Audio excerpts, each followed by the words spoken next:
Bismillahirrahmanirrahim. Assalamualaikum warahmatullahi wabarakatuh. Innal hamdalillah nahmaduhu wa nasta'inuhu wa nastaghfiruh wa na'udzu billahi min syururi anfusina wa min sayyiati a'malina.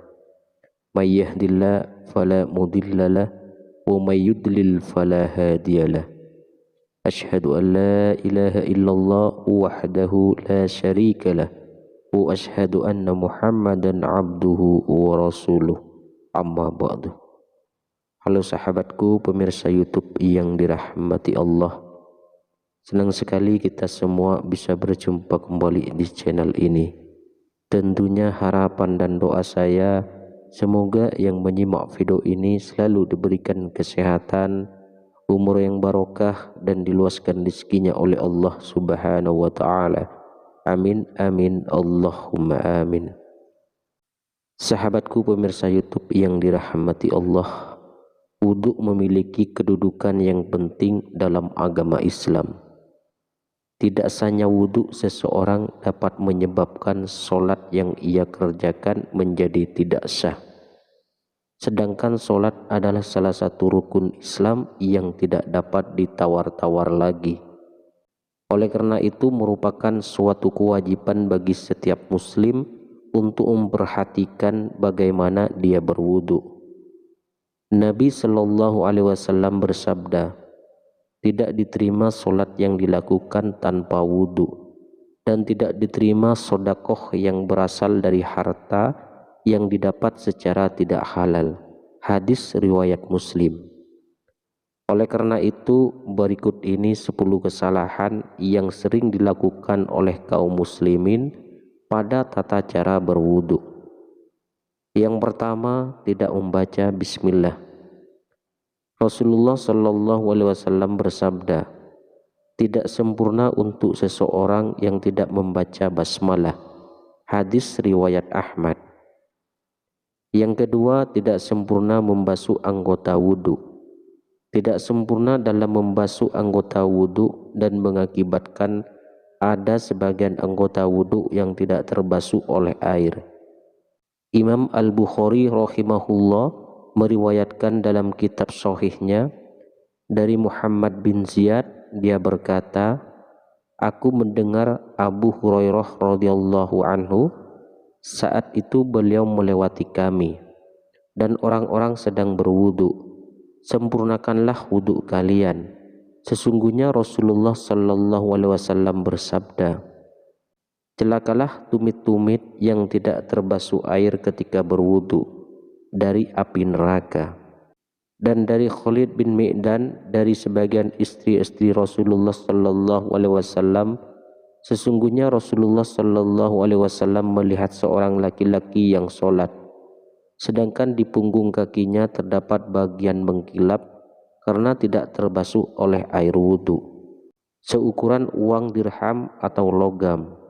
Maka Nabi menyuruhkan untuk mengulang wudunya. Hadis riwayat Imam Ahmad dan Abu Daud menambahkan dan mengulang sholat. Lalu yang ketiga, membasuh anggota wudu lebih dari 3 kali. Ini adalah was-was dari setan, karena Nabi Shallallahu Alaihi Wasallam tidak pernah menambah cucian dalam wudu lebih dari 3 kali. Sebagaimana yang sabit dalam Sahih Al-Bukhari bahwa Nabi Shallallahu Alaihi Wasallam berwudu 3 kali. Maka yang wajib atas seorang muslim adalah membuang semua was-was dan keraguan-raguan yang muncul setelah selesai wudu, dan jangan dia menambah lebih dari 3 kali cucian untuk menolak was-was yang merupakan salah satu dari tipuan setan. Yang keempat, boros dalam penggunaan air. Ini adalah terlarang berdasarkan firman Allah Subhanahu wa taala, dan janganlah kalian berlebih-lebihan, sesungguhnya Allah tidak menyukai orang-orang yang berlebih-lebihan.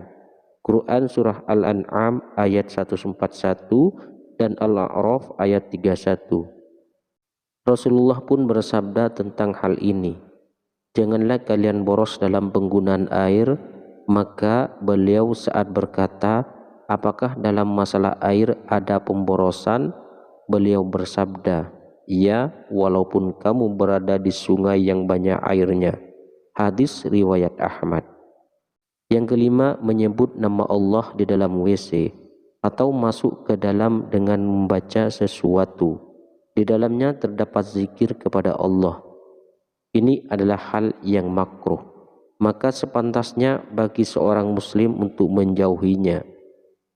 Dari Ibnu Umar radhiyallahu anhu, beliau berkata, ada seorang lelaki yang berlalu sementara Rasulullah sallallahu alaihi wasallam sedang kencing.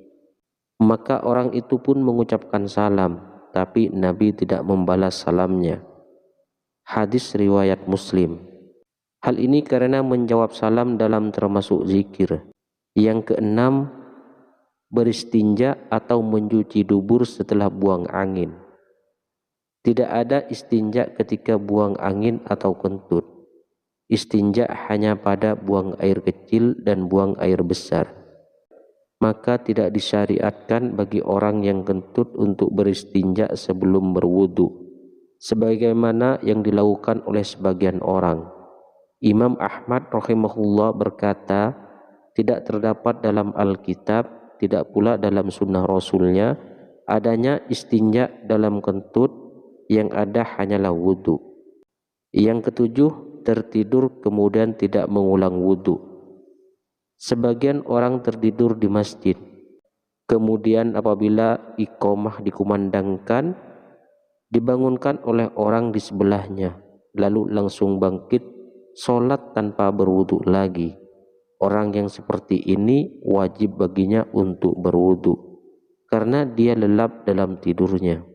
Adapun kalau dia sekedar mengantuk dan tidur ringan sehingga masih mengetahui siapa yang ada di sekitarnya, maka tidak wajib baginya untuk berwudu lagi. Yang kedelapan, meninggalkan istinsyak dan istinsyar. Istinsyak adalah menghirup air lewat hidung sampai ke pangkal hidung, dan istinsyar adalah mengeluarkan air yang dihirup tadi dari hidung. Sebagian kaum muslimin ketika berwudu hanya memasukkan jarinya yang basah ke dalam hidung. Dalil tentang istinsyak dan istinsyar adalah hadis yang terdapat dalam Sahih Al-Bukhari. Dari Umran, beliau menyifati wudu Utsman radhiyallahu anhu, kemudian ia memasukkan tangan kanannya di bejana, lalu ia berkumur, menghirup air ke hidung dan mengeluarkannya. Dan Nabi Shallallahu Alaihi Wasallam bersabda, barang siapa berwudu, hendaklah ia menghirup air ke hidung dan menghembuskannya kembali. Dan barang siapa yang melakukan istijmar atau bersuci dari buang air besar dengan batu, hendaklah melakukannya dengan ganjil atau tidak genap. Yang kesembilan, menganggap mengusap leher dianjurkan, padahal sebenarnya tidak demikian. Ia tidak dianjurkan dan tidak termasuk ibadah wudu. Kemudian yang ke-10, doa pada saat membasuh anggota wudu. Imam An-Nawawi berkata, doa-doa ini, yakni doa-doa pada saat membasuh anggota wudu, tidak memiliki dasar. Dalam fatwa Lajnah Daimah nomor 2588 dikatakan tidak ada doa dari Nabi Sallallahu Alaihi Wasallam pada saat membasuh dan mengusap anggota wudu. Dan doa yang disebutkan dalam hal ini adalah bikinan orang tidak berdasar. Yang diketahui secara syar'i adalah basmalah di awal wudu, mengucapkan 2 kalimat syahadat di akhir wudu, ditambah dengan ya Allah, jadikanlah aku termasuk orang-orang yang bertaubat, dan jadikanlah aku termasuk orang-orang yang bersuci.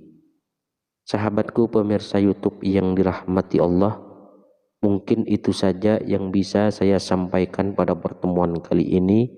Semoga video ini bisa bermanfaat bagi Anda, keluarga Anda, dan juga orang lain.